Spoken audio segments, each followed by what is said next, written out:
Was Kia NBA Rookie of the Year? It wasn't close. Damian Lillard, a unanimous choice for first-year honors, led all rookies in points per game, a rookie record for most threes made, led the NBA in minutes. He played all 82. In short, he showed up for work, and he's showing up for a little extra work. 6 Kia NBA right here in our studios. Damian Lillard is a part of the crew. It's good to see you. How you doing? I'm good, man. How you? Well, we're talking about putting you to work. I'm well, thank you. Did Twitter for NBA on TNT. First of all, tell us how that went the night before. It was a lot of fun. I mean, I got a chance to get some questions from people. I got a chance to talk about the game and kind of tell people what I thought about what was going on and how I felt about some players. And it was fun just being able to vent a little bit.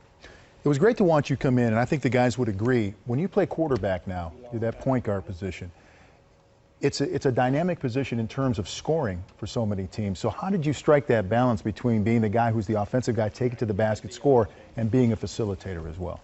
I kind of had to get used to my teammates. I knew that guys like Wes and Nick, they run the court hard in transition. They want to shoot threes, and I knew if I got those guys going early in the game, got LA going early in the game, then teams would loosen up on me once I got those guys going, and then that's when I attack and make them pay for loosening up the defense. Well, I want to go back to, I think it was mid-September we first met, and I was just getting to know him, Vince, and he said, I got a chip on my shoulder. And I said, why you got a chip on your shoulder? I said, I don't understand. Now, and you finished the conversation. I mean, I came into the draft process with a huge chip on my shoulder just because of the situation that I come from. From Oakland, I didn't get recruited heavily out of high school. I went to a mid-major school at Weber State, and I didn't get a lot of attention until my last year in school. And I felt like I had a lot to prove. And once I did that, teams started to show me some respect in the draft process. I got drafted 6th overall, and then I knew it was up to me to make something of it. So I had a huge chip because of the situation I came from. And I also thought it was important that the schools that didn't recruit you your first couple years, you won this McDowell's All-American, and all the mid-major schools stepped up, and then your senior year you explode, and these schools start coming. And you said, nah, too late. I want to stick with these schools that believed in me early. Tell that story. It got to the point where, I was getting some attention nationwide. I was leading the nation in scoring. My team was playing well. And people started to think that I was going to leave my school for a bigger school just because I had a bigger name. And I knew that I wouldn't do that because of the loyalty that I grew up on. My family really put that inside of me. And I knew that I can get where I wanted to get to from the school I was at. So I stayed there, stuck it out, and I still made it here. See, that shows that early I like that. I like the loyalty. Absolutely. Yes. I like that loyalty. I know you're a West Coast guy, but who was your favorite? What type of player which player did you try to emulate your game like coming up?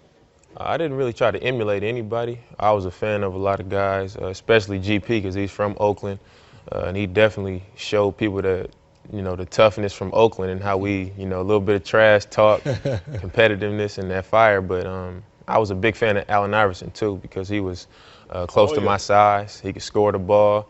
And as a kid, I could score. I mean, I was thin, I was short, but I could score the ball. So he kind of gave me hope.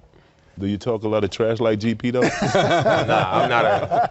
I'm not a big trash talker, but I mean, that same fire that he got inside of him, I got that in me too. Yeah, don't test him. That. Don't test him, that's what he says. Give us a little insight on working with this, against this great point guard matchup that's going on in San Antonio with Steph Curry and Tony Parker. Start with Steph, who's put together this amazing season and these amazing strings of scoring that he's had in games. I thought Steph should have been an all-star this season, especially because of how well his team is playing. I think he's the reason why they made it this far. And, he can really score the ball. Just matching up against him, he can really get you off balance and raise up and shoot at any time from anywhere. And I think his ability to pass the ball is underrated. And, he's really leading his team right now. Well, which guy would you say between those two? You say, I got to get a little extra rest tonight because this guy's a heavy pick and roll guy, or because Curry can shoot, or Tony Parker really likes to turn that corner and get into the paint? I think both of them I need extra rest the night before, but maybe a little bit more for Steph because he's younger. Okay. And he scores the ball. I mean, he's explosive. He can come out in the third quarter with 7 points, and then by the fourth quarter, he got 35. So, right. I mean, I think he's really explosive scoring the ball, and he can really pass. So, you being a student of the game that you are, and it's been fun to get to know you over this past year. Do you sit back when you're in your locker and you look at the scouting report and say, man, every team has a point guard that brings something to the table. I really have to stay focused and bring something every night to prove I can be on the same level, if not better? It's a lot of film, actually. I mean, the scouting reports, some people look at them, some people don't. I actually do, because I want to see what they've been doing. But I think the film is the biggest thing for me, because I get to see how they're doing it, you know, how they like to score, you know, what time in the game are they going to try to be aggressive, when are they going to get their teammates involved.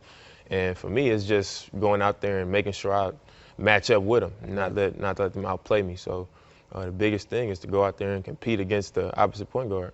David, you said that you were a tough kid, so much so that you thought about maybe being a pro wrestler at one time. Right? You wanted to be on that. I was like, oh. Were you a wrestling fan? Yeah, I was a big-time wrestling fan. I watched it every Monday, every Thursday, WCW and WWF. I mean, I saw every show, every pay-per-view.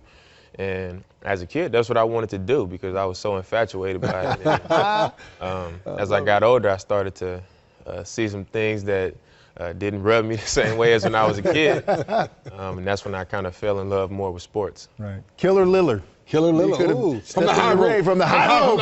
From the top elbow coming down on you. He may not be killing as a wrestler, but he's killing as a basketball. I'm glad you picked basketball. Thank you very much. Damian Lillard, thanks for stopping by. I do appreciate it.